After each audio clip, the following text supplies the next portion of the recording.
Hi പ്രിയമുള്ള സുഹൃത്തുക്കളെ, നമ്മുടെ രാജ്യത്തിൻ്റെ നിയമത്തെക്കുറിച്ച് മനസ്സിലാക്കിയാൽ മാത്രമേ മറ്റുള്ള രാജ്യത്തിൻ്റെ നിയമങ്ങളെ സംബന്ധിച്ചു കൂടി നമുക്ക് സംസാരിക്കാൻ പറ്റൂ.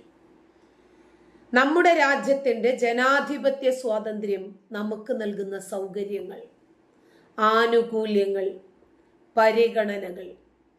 ഏതാണ്ട് ഒരു പയ്യനെ കൊന്ന് ജയിലിൽ കഴിയുന്ന അബ്ദുറഹീം ഉണ്ടല്ലോ, 34 കോടി പിരിച്ചു നൽകിയ അയാൾ ദാ വരുന്നു, ഇപ്പൊ വരുന്നു, ദാ വന്നുകൊണ്ടിരിക്കുന്നു, ഇപ്പൊ വരും, ദാ ഉടനെ തന്നെ വരും എന്നൊക്കെ പറഞ്ഞ് ഇതുവരെ എത്തിയിട്ടില്ല. അത് വേറെ. ഇപ്പൊ അയാളുടെ കയ്യബദ്ധത്തിന് സംഭവിച്ചതാണെങ്കിലും മനഃപൂർവം ചെയ്തതാണെങ്കിലും ആ കുട്ടിയെ രക്ഷപ്പെടുത്താൻ സാധിക്കുന്ന എല്ലാ സാധ്യതകളെയും മുനയൊടിച്ച് സ്വന്തം രക്ഷ മാത്രം നോക്കിയ സ്വാർത്ഥനായ ഒരു അബ്ദുൾ റഹീമാണെങ്കിലും ശരി, അയാൾ ചെയ്തത് കൊലപാതകമാണ്, സംശയമില്ല. കാരണം 15 വയസ്സുകാരനായ അനസ് എന്ന് പറയുന്ന ഒരു കുട്ടിയുടെ ജീവൻ പോയി. കയ്യബദ്ധമാണെങ്കിലും മനഃപൂർവ്വം ചെയ്തതാണെങ്കിലും ആ കുട്ടിയുടെ മാതാപിതാക്കൾക്കും കൂടപ്പിറപ്പുകൾക്കും ആ കുട്ടിയെ നഷ്ടപ്പെട്ടു എന്നത് നേര്. അതിന്റെ ജീവിക്കാനുള്ള അവകാശം നഷ്ടപ്പെടുത്തുന്നതിൽ ഒരു ഭാഗവാക്കായി അബ്ദുൾ റഹീം മാറിയിട്ടുണ്ട്. ആ കുട്ടിക്ക് ഇവൻ അടിച്ചു കൊന്നു. ആ കുട്ടിയെ അതിന്റെ ബോധം പോയി. കൃത്രിമമായി ഒരു ഇൻസ്ട്രുമെന്റിന്റെ സഹായത്തോടു കൂടി മാത്രം ശ്വസിച്ചിരുന്ന കുട്ടി, ആ ഇൻസ്ട്രുമെന്റ് ജോയിന്റ് ഇളകിപ്പോയി. ആ കുട്ടിക്ക് അപസ്മാരം വന്നു, വായിൽ കൂടെ നുരയും പതയും വന്നു. ആശുപത്രിയിൽ എത്തിക്കാമായിരുന്നു. ആ കുട്ടിയുടെ പിതാവിനെ വിളിച്ചറിയിക്കാമായിരുന്നു, പോലീസിനെ വിളിക്കാമായിരുന്നു, ഏതെങ്കിലും ജനങ്ങളുടെ സഹായം തേടാമായിരുന്നു. ഈ സാഹചര്യങ്ങളെല്ലാം ഉണ്ടായിട്ടും അബ്ദുൾ റഹീം സ്വന്തം രക്ഷ മാത്രമാണ് നോക്കിയത്. അതുകൊണ്ടാണ് സ്വാർത്ഥനായ കൊലയാളിക്ക് പരമാവധി ശിക്ഷ വേണം എന്ന് കോടതി വിധിക്കാനും കാരണം. ഇനി അയാള് ചെയ്തു പോയ തെറ്റിന്റെ പേരിൽ 18 വർഷം തടവും അതിനുശേഷം വധശിക്ഷയും വിധിച്ച ഇസ്ലാമിക കോടതി പ്രവർത്തിക്കുന്നത് 6-ാം നൂറ്റാണ്ടിന്റെ ഗോത്ര നിയമങ്ങളിലാണ്. ഈ ശരീഅത്ത് നിയമങ്ങളിൽ അനുസരിച്ചിട്ടാണ്. ഈ ശരീഅത്ത് നിയമങ്ങൾ തയ്യാറാക്കിയിരിക്കുന്നത് എന്തിന്റെ അടിസ്ഥാനത്തിലാ? ഖുർആനിന്റെയും ഹദീസിന്റെയും അടിസ്ഥാനത്തിലാണ്. എന്നിട്ടും ഇസ്ലാം കാരുണ്യത്തിന്റെ മതമാണെന്നല്ലേ പറയുന്നത്? ഈ കോടതി ഈ ശരീഅത്ത് നിയമപ്രകാരം 18 വർഷം തടവും ശിക്ഷയും മാത്രമല്ല ലഭിച്ചത്. ഈ 18 വർഷത്തിന് ശേഷം ഇനിയും തനിക്ക് മോചനമില്ല എന്നറിയുമ്പോഴുള്ള വേദന. ഇതിനുശേഷം എന്നെ കൊല്ലാനാണ് തീരുമാനിച്ചിരിക്കുന്നത്. ആ വധശിക്ഷയുടെ ദിവസം വരുന്നതിന് മുമ്പ് 1000 തവണ അതിന്റെ വേദന പൂർവാധികം ശക്തിയോടുകൂടി യുവാവ് അനുഭവിച്ചുകൊണ്ടേയിരുന്നു എന്നതാണ് സത്യം. ആരെങ്കിലും ഈ കോടതിയുടെ കാടൻ നിയമത്തെ സംബന്ധിച്ച് സംസാരിച്ചിട്ടില്ല. ആ രാജ്യത്ത് നിരപരാധിയെ ഈ രൂപത്തിൽ ശിക്ഷിക്കാനുള്ള ഈ ഒരു നിയമത്തിനെതിരെ ഏതെങ്കിലും മാധ്യമ പ്രവർത്തകർ പോലും സംസാരിച്ചിട്ടില്ല. മറിച്ച് ആ നിയമത്തെ അങ്ങനെ തന്നെ ശിരസാ വഹിച്ച് 18 വർഷം തടവ് ശിക്ഷ അനുഭവിച്ച ഒരു യുവാവിനെ തൂക്കി കൊല്ലാതിരിക്കാൻ എത്ര പണം കൊടുക്കാം, ആ പണം പിരിക്കാനാണ് ഇവർ തയ്യാറായതും ആ പണം കൊടുക്കാനാണ് നല്ല മനസാക്ഷിയുള്ളവർ തയ്യാറായത്. ചോദിക്കട്ടെ, എവിടെയാണ് ഇസ്ലാമിന്റെ കാരുണ്യം? അല്ല, ഇസ്ലാം കാരുണ്യത്തിന്റെ മതമാണ് എന്ന് പറയുമ്പോൾ കാരുണ്യവാനും കരുണാനിധിയുമായ അല്ലാഹു ഉണ്ടാക്കിയ ഈ മതത്തിൽ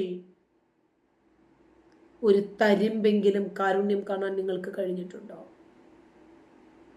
ഒരു മുസ്ലിമായ യുവാവ് ഒരു ഇസ്ലാമിക രാജ്യത്ത് ഖുർആനിക നിയമപ്രകാരമുള്ള ശരീഅത്ത് നിയമം ആ യുവാവിന് ശിക്ഷ വിധിക്കുന്നു. ആ ശിക്ഷയിൽ നിന്ന് രക്ഷപ്പെടണമെങ്കിൽ സാധാരണക്കാരടക്കം, കാഫിറുകളടക്കം, മുർത്തദ്ദുകളടക്കം ലോകത്തുള്ള സകലമാന ജനങ്ങളും കൂടി പിരിച്ചു കൊടുത്ത 34 കോടി രൂപ കൂടി കൊടുക്കണം എന്ന് ഇസ്ലാമിക കാട്ടറബി നിയമങ്ങൾ ആവശ്യപ്പെടുന്നു. അയാളെ രക്ഷപ്പെടുത്തുന്നതിനു വേണ്ടി ലോകത്തുള്ള സകലമാന മനുഷ്യരും ഒന്നിക്കുന്നു. എന്നിട്ടും ഇതിന്റെ പേര് കേരള സ്റ്റോറി. അതാണ് നമുക്ക് മനസ്സിലാകാത്തത്. ഇങ്ങേയറ്റം സൗദി അറേബ്യയുടെ വരെ പണമുണ്ട് ഈ പിരിച്ചെടുത്ത 34 കോടിയിൽ. ഒരു ജനപ്രതിനിധി പറഞ്ഞത് 60 കോടി പിരിച്ചെന്നാ ഇരിക്കട്ടെ. ഇതിനകത്ത് കേരള സ്റ്റോറി ഉണ്ട് എന്നതാണ് ആകെ ഒരു സമാധാനം. ഇത് കേരള സ്റ്റോറിയുടെ ഒരു അംശം പോലുമില്ല. നിൽക്കട്ടെ. അങ്ങനെയാണെങ്കിൽ ഈ കിതാബിൽ എഴുതിയിരിക്കുന്ന നിയമങ്ങൾ തെറ്റാണ് എന്ന് പറയാൻ മുസ്ലിങ്ങൾക്ക് കഴിയുമോ? ഈ കിതാബിൽ എഴുതിയിരിക്കുന്ന നിയമം ഞങ്ങൾക്കതങ്ങോട്ട് അംഗീകരിക്കാൻ സാധിക്കുന്നില്ല എന്നുള്ളത് കൊണ്ടാണല്ലോ അള്ളാഹുവിന്റെ നിയമത്തെ മാറ്റി എഴുതാൻ നിങ്ങൾ തീരുമാനിച്ചത്. കൊലയ്ക്ക് പകരം കൊല എന്നത് അള്ളാഹുവിന്റെ ശിക്ഷയാണ്. ആ ശിക്ഷയെ വിലക്കെടുത്ത് അള്ളാഹുവിന്റെ തീരുമാനത്തെ മാറ്റിമറിക്കാൻ കൈക്കൂലി കൊടുക്കാനല്ലേ നിങ്ങൾ തീരുമാനിച്ചത്? ഇയാൾക്ക് പറ്റിയ കയ്യബദ്ധമാണ് എന്ന് പറയാൻ നിങ്ങൾക്ക് പറ്റുന്നില്ലല്ലോ. 34 കോടി രൂപ ബ്ലഡ് മണി ആവശ്യപ്പെട്ട, ദിയാധനം ആവശ്യപ്പെട്ട ആ കാട്ടറബി നിയമത്തെ തള്ളിപ്പറയാൻ, അത് മാനുഷികമല്ല എന്ന് പറയാൻ എന്തേ ആർക്കും സാധിക്കാതെ പോകുന്നത്? ഇരയും വേട്ടക്കാരനും ഒരേ മതത്തിൽപ്പെട്ടവരാണെങ്കിൽ ഇരയെ തള്ളിപ്പറയാൻ പറ്റില്ല, വേട്ടക്കാരനെ തീരെയും തള്ളിപ്പറയാൻ പറ്റുന്നില്ല. ഇങ്ങനെ നോക്കുമ്പോൾ ഇത് കേരള സ്റ്റോറിയാണ്. മുമ്പ് ഖുർആനിൽ നിന്നും ഹദീസിൽ നിന്നും വ്യത്യസ്തമായിട്ടൊരു സംശയം എനിക്ക് തോന്നി. ഖുർആൻ പറഞ്ഞതിന് നേരെ വിപരീതമായിട്ട് ഹദീസിൽ നിന്ന് കിട്ടി. ഞാൻ നേരെ എൻ്റെ അധ്യാപകനായ ശംസുദ്ദീൻ പാലത്തിൻ്റെ അടുത്ത് ചെന്നു. മാഷെ, ഇതെന്താണ് ഇങ്ങനെ പറയുന്നത് എന്ന് ചോദിച്ചു. അപ്പോൾ അദ്ദേഹം പറഞ്ഞ മറുപടി, ഖുർആനിന് വിപരീതമായി ഹദീസിൽ ഒരു നിയമം വന്നാൽ അതിനെ അനുകൂലമാക്കി നമ്മൾ അങ്ങ് വായിക്കണം പോലും. അത് കടമ നമ്മുടേതാണ്. ഖുർആനിനെതിരായിട്ട് ഹദീസ് വന്നാൽ ഹദീസിനെ തള്ളണമെന്നല്ല പറഞ്ഞത്, നമ്മൾ അനുകൂലമാക്കണമെന്നാണ് പറഞ്ഞത്, കൃത്രിമമായിട്ടേ. അങ്ങനെ ഈ അബ്ദുറഹീമിനെതിരായി ശരീഅത്ത് നിയമം വന്നാൽ ശരീഅത്ത് നിയമത്തിനെ അബ്ദുറഹീമിന് അനുകൂലമായിട്ട് അങ്ങോട്ട് കൊണ്ടുവരിക. എങ്ങനെ? പണം കൊടുത്ത്, കൈക്കൂലി കൊടുത്ത് മത നിയമത്തെ മാറ്റിക്കൊണ്ടുവരണം. ഇതേ രൂപത്തിൽ ഏതെങ്കിലും ഒരു ബംഗാളിയുടെ കൈകളിൽ നിന്ന് ഒരു മലയാളിയുടെ കുട്ടിക്ക് ഈ വിധം സംഭവിച്ചാൽ ഈ പിരിച്ചു കൊണ്ടുവരുന്ന പണം മലയാളി കുടുംബത്തിന് നൽകിയിട്ട് ബംഗാളിയെ നിരുപാധികം വിട്ടയക്കണം എന്ന് പറഞ്ഞാൽ റിയൽ കേരള സ്റ്റോറി മലയാളികൾ എന്തു പറയും? ബംഗ്ലാദേശിലാകുമ്പോൾ ഇരകൾ ഹിന്ദുക്കളും വേട്ടക്കാർ മുസ്ലിങ്ങളുമാണ്. ഇസ്രായേലിലാകുമ്പോൾ ഇവരെ സംബന്ധിച്ചിടത്തോളം വേട്ടക്കാർ ഇസ്രായേലിലും ഇരകൾ ഹമാസുമാണ്. ശരി, അവിടെ നമ്മൾ മുറിഞ്ഞു വീഴും. കാരണം എന്താ? വേട്ടക്കാരാരാണ്? ഇസ്രായേലിൽ ജൂതന്മാർ. ബംഗ്ലാദേശിലാരാണ്? ഇരകൾ ഹിന്ദുക്കളാണെങ്കിൽ വേട്ടക്കാർ ജമാഅത്തെ ഇസ്ലാമി മിണ്ടണ്ട. എവിടെയെങ്കിലും ഇവരാരെങ്കിലും പ്രതിഷേധിച്ച് നിങ്ങൾ കേട്ടിരുന്നോ? ഓ, അതിനൊന്നും അവർക്ക് നേരമില്ലെന്നേ. 34 കോടിയും പോയി. വിശ്വാസികളെ ഇത്ര കാലവും പറഞ്ഞു പറ്റിക്കുകയും ചെയ്തു. പണം പിരിച്ചു കൊടുത്ത ഓരോ മനുഷ്യരും വിഡ്ഢികളായി. ഈ പണം പിരിച്ച ആളുകൾ തന്നെ കള്ളന്മാരാണ് എന്ന് ജയിലിൽ കിടന്ന റഹീമു തന്നെ സാക്ഷ്യപ്പെടുത്തുകയും ചെയ്തു. ആകെ ഇപ്പോഴും ബാക്കിയുള്ളത് പണം കൊടുത്ത ജനങ്ങൾ സ്വയം കബളിപ്പിക്കപ്പെട്ടു എന്നത് മാത്രമാണ്.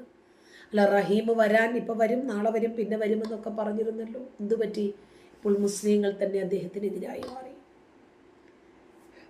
ഈ ട്രസ്റ്റിനെതിരായി മാറി മുസ്ലിങ്ങൾ തന്നെ. മുമ്പ് ഒരു യൂട്യൂബ് ഹാജി യൂട്യൂബിലൂടെ പണമുണ്ടാക്കി ഹജ്ജിന് പോകാൻ തീരുമാനിച്ചു. ആ സമയത്ത് എല്ലാ മുസ്ലിങ്ങളും കൊണ്ടുപിടിച്ച് ഇയാളെ പ്രൊമോട്ട് ചെയ്തു. കുറച്ച് കഴിഞ്ഞപ്പോഴാണ് അവൻ ആകാശത്ത് അള്ളാഹുവിനെ കണ്ടു എന്നൊക്കെ പറഞ്ഞു കഴിഞ്ഞപ്പോൾ ഏതാണ്ട് മനസ്സിലായി. ഇപ്പോൾ നോർത്ത് ഇന്ത്യൻസിനെ പറ്റിച്ച് ജീവിക്കുക, അയാൾ എന്തോ വലിയ ഔലിയാണെന്നൊക്കെ പറഞ്ഞിട്ടാണ് ഇപ്പം നടക്കുന്നത്. അവിടെയാണ് ഇയാൾക്ക് ആളെ പറ്റിക്കാൻ എളുപ്പമെന്നും കേരളത്തിലുള്ളവർക്ക് കുറച്ചൊരു വെളിവ് വെച്ചിട്ടുണ്ടെന്നും ആളിന് മനസ്സിലായി. അങ്ങനെ വന്നപ്പോൾ വിശ്വാസികളൊക്കെ നമ്മൾ പറഞ്ഞതാണ് ശരിയെന്നുള്ള രൂപത്തിൽ നമ്മൾ പറഞ്ഞിടത്ത് വന്ന് നിന്നു. എങ്ങനെയുണ്ട്? അതാണ് മാറ്റുവിൻ ചട്ടങ്ങളെ, അല്ലെങ്കിൽ അത് മാറ്റും നിങ്ങളെ താൻ എന്ന് പറയുന്നത് പോലെ നമ്മൾ സ്വയം മാറാൻ തയ്യാറല്ലെങ്കിൽ ആ മാറ്റം തന്നെ നമ്മളെ മാറ്റത്തക്ക രൂപത്തിൽ വളർന്നു പടർന്നു പന്തലിക്കും. നന്ദി.